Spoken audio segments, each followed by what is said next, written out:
Hi, I'm Sonia Jante. And I'm Kimberly Lane. I'm Tom Henschel. Together, we're unlocking leadership. We're three experienced executive coaches from very different disciplines. And we take a question from a client and respond to it from our three different perspectives. So this is a holistic approach to being able to unlock challenges and opportunities. Let's get to it. Our question today is from Chloe in Chicago. Her question is, top management is introducing 3 new initiatives that completely changes the priorities for my business. How do I best share this with the group and get them on board? Tom? Chloe, buckle up. There's a lot of change coming your way. 3 big initiatives and your business is going to change like, oh man, this is going to be intense. So listen, the first thing that I want to tell you about is to start thinking about change. Just about change. It's going to be uncomfortable. It's going to be unpleasant. Your boss is probably going to be cranky. The people around you are going to be cranky. You're going to be cranky. So I'd like you to think about change. And here's the first tool that I'll give you, which is I'd like to point you towards John Kotter. So John Kotter started his career at Harvard Business School talking about the difference between executive leadership and management, and really drawing lines between that. And what he saw over and over, he got to see the very highest workings of companies, and he started talking about change. And that's now what he is. He's now kind of the king of change. And he writes a lot about why change initiatives fail. One of the factors, just one, is communication. So look, Chloe, if this is coming your way, your responsibility is going to be to recalibrate your own norms about communicating. You cannot over-communicate about this change. You should be communicating about this change 100 times more than you think you should. That will be one way to help. No. Is it the end? No, but let me pass this off. Who wants to go next? I'll jump in here. First, you asked the question, how do I best share this with the group and get them on board? So my first question to you, Chloe, is, are you on board? Because before you can share this with your team and get them to embrace it and move forward collectively, you've got to embrace it, right? So my first question to you is, have you embraced it? And are you still holding resistance? And if not, great. If you do, then we need to kind of think about, what are you resisting? And is it in line still with the mission and vision goals that you initially had created with your previous priorities? So if it is not, then we need to maybe look at our mission and vision statement. If they are, great. So make sure then you're embracing this new priorities, and how are they aligning up or being aligned with your mission and vision? I would start there to make sure you're embracing it first, so then you can share that with your team and get them on board. So I'll start with that little piece of advice, and we'll turn it over to Sonia. So my first question for you, Chloe, is how many changes have you been a part of with the organization before? There might be some other times that you were responsible for communicating the kind of messages that you're going to need to be communicating now. So let's take what worked. But if you don't have that experience, then you're going to have to start filling your toolbox. Like Tom just said, let's look at who's written about change. But one of the things that I think is so important is for people to understand context for why is it that there are changes that are coming down the pike.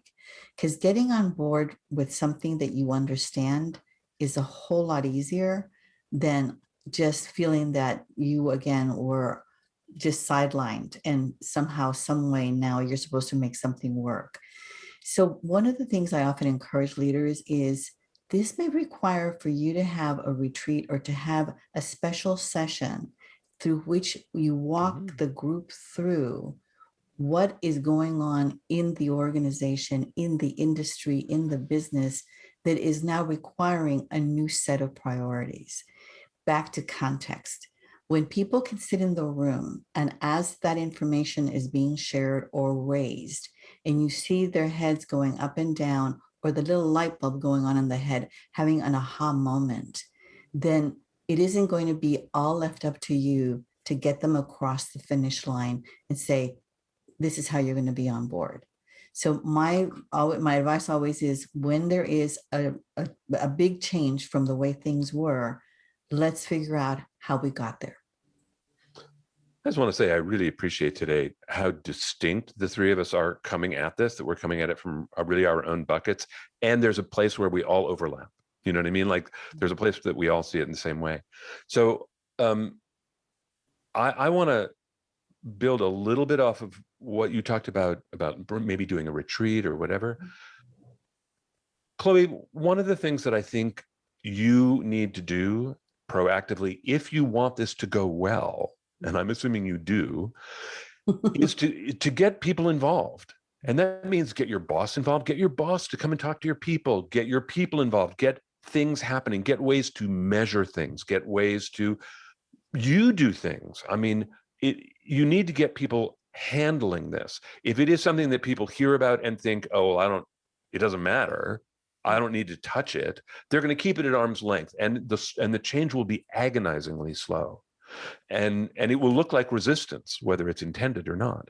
So I want to encourage you this is a communications issue for you, but it's also a kind of creation issue for you, which is to think up, how are you going to get people involved? You need to get them test driving this car every day. So that's another thought. Yeah, I really like Sonia's idea, and you're touching on this too, Tom, about the retreat, because especially this sounds like this is a really big deal, and this is really big change because it's really changing that priority of your business, and it's imperative that you get your team to be on board and to move forward as a cohesive unit, right? So I think having the retreat is really necessary. And I'm going to kind of go back to the 5 dysfunctions of a team, because if your team does not have the ability to sit together in a room and just to openly talk about what don't they like about this new priority, what are their biggest fears or challenges around this new priority in business, right? So if they're not able to talk about what the resistance is, you're blocking them from actually moving forward. So creating a safe environment where maybe you, Chloe, initially state what your first concern is, why you were first against this idea, why you had so much resistance. Share that with the team and how you kind of flipped it around now and feeling, wow, this could be a positive deal. This could be actually something that's going to help us accelerate and overachieve our sales numbers this year. I don't know what it is, but being able to really truly voice initially what everybody's resistance is around us, get it out on the table cohesively, then we walk through it as a team and try to address some of those objections and challenges to come cohesive. Because if the team isn't going to believe in it, including yourself, as I talked about in the beginning, there's no buying it and moving forward, right? So I think that retreat is really going to be imperative. And I like Tom's idea about bringing in upper management to kind of explain, why is the change occurring? What was the long-term goal and initiative around that? What is the benefit to that team and each team member? That's a key player right there. Yeah. Hey, can I just do a quick definition? Kimberly, you mentioned the 5 dysfunctions of a team. Chloe, if you don't know, that's a book that was written by Patrick Lencioni, and it's terrific. It's really, really helpful. I also just want to say, I was talking about John Kotter. This is one of his books on leading change called Leading Change. Really helpful. So there we go. Yeah. Sonia, do you have more thoughts on this? Yeah, I have a couple of thoughts. One of the exercises that I do in one of these retreats, because people need to be thinking differently, is I always say, well, so if I gave you a magic wand and you could change the priorities of the business based on what level you're at or what you know for sure in the business, what would it be? And what I find is that most people have looked at things and thought, why do we do it this way? Why can't we do it in another way? So it launches the possibility that there is room for improvement and for change, because there has been some things that are now noticed or now need to happen. The other thing that I want to share is early in my coaching career, I happened to be working with a division of General Electric that was going through quite a few changes, and it was primarily in the factory. And there was a lot of people that initially had been very resistant to it. And they realized, upper management realized, that there were certain concepts that were now going to be the focus that had not been utilized before. So they actually created special posters with both images and the words that gave information about that, and then created, if you will, like a little bit of a thermometer to rate how it was that they were going to be making progress on that. And it was very fascinating how quickly people began to embrace some of these new concepts. But in doing so, they realized, oh, we always thought that we should be doing that differently, but we just figured that upstairs, they weren't going to make any changes. So what flipped for them was that they realized that if management was willing to make some changes that seemed to, in the long run, make things better, that maybe they should have information flow up about what could be improved. And so then it became a very interesting and dynamic process. Wow. Chloe, thank you. Thank you for writing. Thank you for being engaged with us. We hope that you and the listeners and the viewers got some new insights to help you be able to take on change. Hey, listeners, if you like what we're doing, please leave us a review, share the episode. You can subscribe on our YouTube channel. Just look for Unlocking Leadership, Ask the Coaches. If you've got a question, reach out to us. You can find our contact in the show notes.